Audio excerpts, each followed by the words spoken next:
certeza, um importante militante hoje está à frente da APRUMA, que é a Associação de Docentes, que inclusive já tirou indicativo de greve. Então, o lançamento do livro, ele vai congregar todas essas lutas que nós estamos aqui, né? Desde a questão quilombola, que nós estamos num estado oligárquico, e nós temos um movimento muito forte, né? Movimentos urbanos que estão surgindo.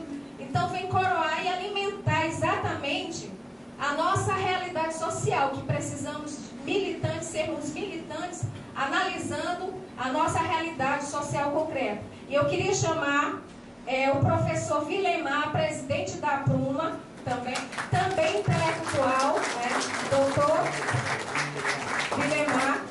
E a gente inicia esse momento, tá? Passando a fala, no primeiro momento, para o professor Vilemar, tá? Que inclusive a gente queria dizer, nós que estamos aqui nesse auditório, vai se iniciar um movimento importante, que é exatamente a greve dos professores da universidade. Então, para nós é uma honra termos o professor Vilemar, que está à frente desse sindicato, e hoje várias universidades entraram em greve, porque basta. Nós queremos situações melhores nas nossas universidades, nos nossos institutos. O processo de precarização é tremendo, e nós precisamos entender essa realidade, né, à luz do livro e da nossa prática também, tá certo? Convidamos a todos a participarem desse momento importante, e passo agora a fala para o professor Vilemar, tá? Boa noite. Agradeço o convite para participar ao lado de um grande companheiro que já conheço já de algum tempo, né, o professor Valério, né, tive o prazer de conhecer, né, ao longo da minha vida. Conheci muitas pessoas muito importantes e que acrescentam na vida da gente, e a gente aprende com elas, né. Também algumas pessoas, inclusive aqui neste auditório também, tive o prazer de conviver ao longo de vários anos e trocar ideias e aprender muito, né? E compreender o mundo que a gente vive. E, bom, mas assim, passar um pouco das informações desse processo que a gente tem vivido enquanto docente. O Valério também é parte, né? Também está nessa carreira docente, né? E tem contribuído na luta, e com a sua contribuição teórica também, lançando mais um livro, né? E a gente sabe muito bem dos nossos princípios que não existe prática revolucionária sem teoria revolucionária, e vice-versa, né? Então, essas contribuições teóricas, elas são muito boas para que a gente possa aprofundar a reflexão sobre, né, o modo de produção capitalista e o atual estágio em que ele se encontra. Bom, vou falar rapidamente, depois vou dirigir mais especificamente ao processo em andamento, né, da mobilização e dos resultados que a gente já tem sobre a greve que está em curso, né, e das motivações ou das razões que levaram, né, a essa deliberação nacional e inclusive local, né, então, brevemente falando, né, que a universidade sofre um intenso ataque, né, para alguns reforma do Estado brasileiro, alguns contra a reforma do Estado brasileiro, mas o que interessa é que nós temos aí mudanças no sentido de atender aos interesses do capital representado nos seus organismos internacionais, a ponto de o governo brasileiro tirar diretrizes, né, baseadas ou até mesmo na íntegra, né, de diretrizes de organismos internacionais como o Banco Mundial para a educação superior brasileira. Bom, então isso vem se acumulando e se intensificando nesse atual estágio, né? Com vários projetos, através de vários projetos de medidas provisórias, né?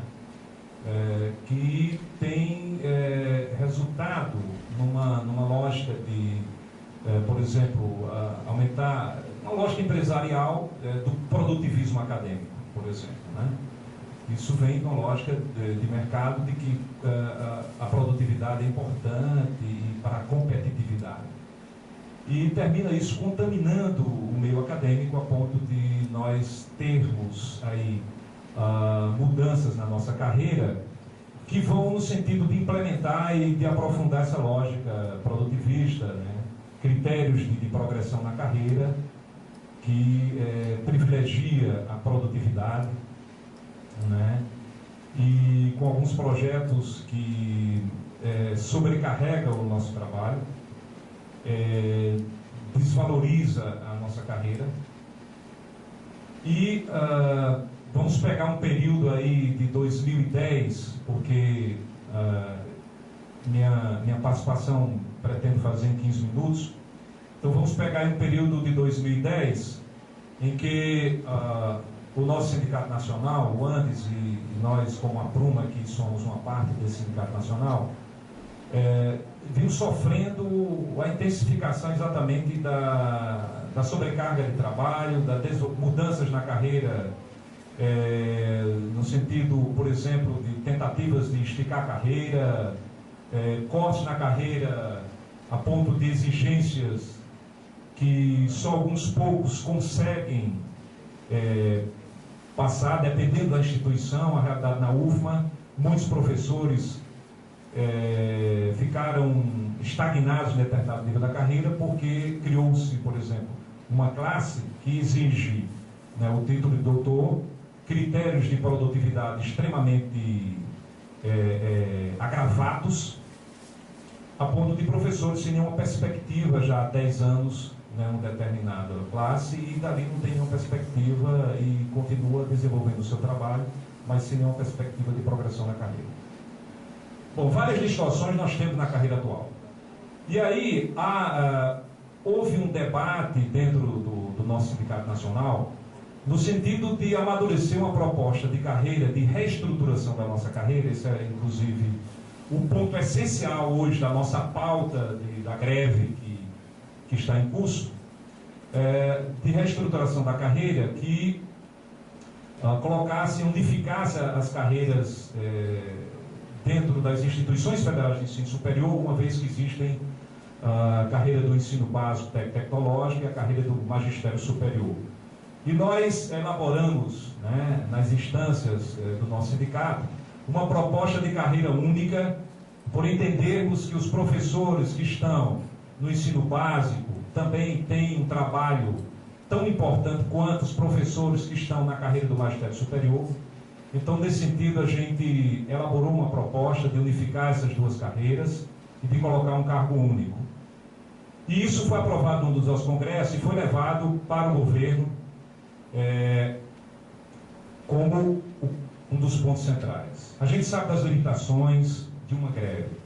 Então, não dava numa greve com as amarras legais, institucionais, para lutar por um projeto de universidade em toda a sua plenitude que a gente defende. Então, terminou que a gente priorizou a carreira como um ponto central, uma vez que a valorização da nossa carreira resgata, inclusive, alguns princípios, está nela implícito alguns princípios como a indissociabilidade entre o ensino, a pesquisa e a extensão, a autonomia universitária, enfim. Mas um projeto maior que a gente tem trabalhado em cima, não dá para trabalhar numa greve, uma vez que as greves, o governo nos impõe a ordem do legalismo da greve. Então nós temos amarras institucionais muito fortes. Mas esse é um ponto central. Nós já temos há pouco a companheira Zuleide, que é a companheira da direção do ANDES, Sindicato Nacional, que se encontra presente. Ela acaba de me dar a informação que o quadro geral da greve já cresce, né? Eu estava com um número de 33 e me surpreendi. De ontem para hoje, a companheira informou 48, foi a companheira Zuleide acabou de informar. Então há um crescimento, há uma indignação. Nós tivemos uma reunião em Brasília no dia 9 do setor, e tínhamos informações que o ministro da Educação, Aloysio Mercadante, na semana passada, tinha chamado a direção do Andes para negociar uma agilidade num acordo que foi assinado em agosto do ano passado, né, foi formada uma mesa nacional de negociação, ou de enrolação por parte do governo, e não avançou. O governo não teve discussão, o que não é surpresa de avançar nesse processo de negociação.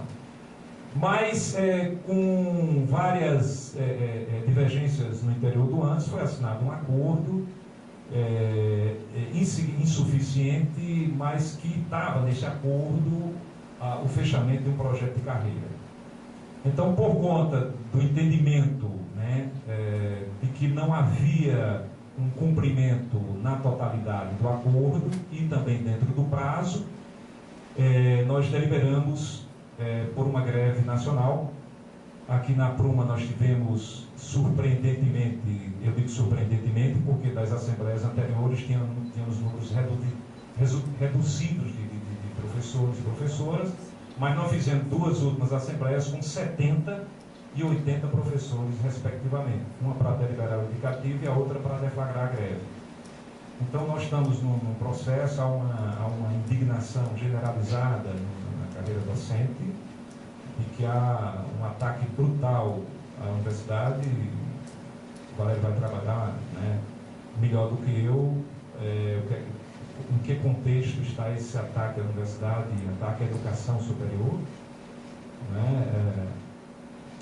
Então, esse processo de greve, a gente começa aqui dia 21, né? E tentando aqui concluir a minha participação, o que nós vemos aí no âmbito de alguns projetos do governo, vamos pegar o LDB de 96, que ficou muito conhecido como LDB da CIRIB, atropelou uma proposta, né, de movimentos de educadores. O Andes estava participando da proposta do LDB, amplamente discutida ao longo de anos, e foi atropelada pela LDB da CIRIB, em 96, que abria um percentual significativo para as instituições particulares explorarem a educação superior, e isso é notório, não precisa fazer muito esforço para a gente perceber a proliferação, da privatização,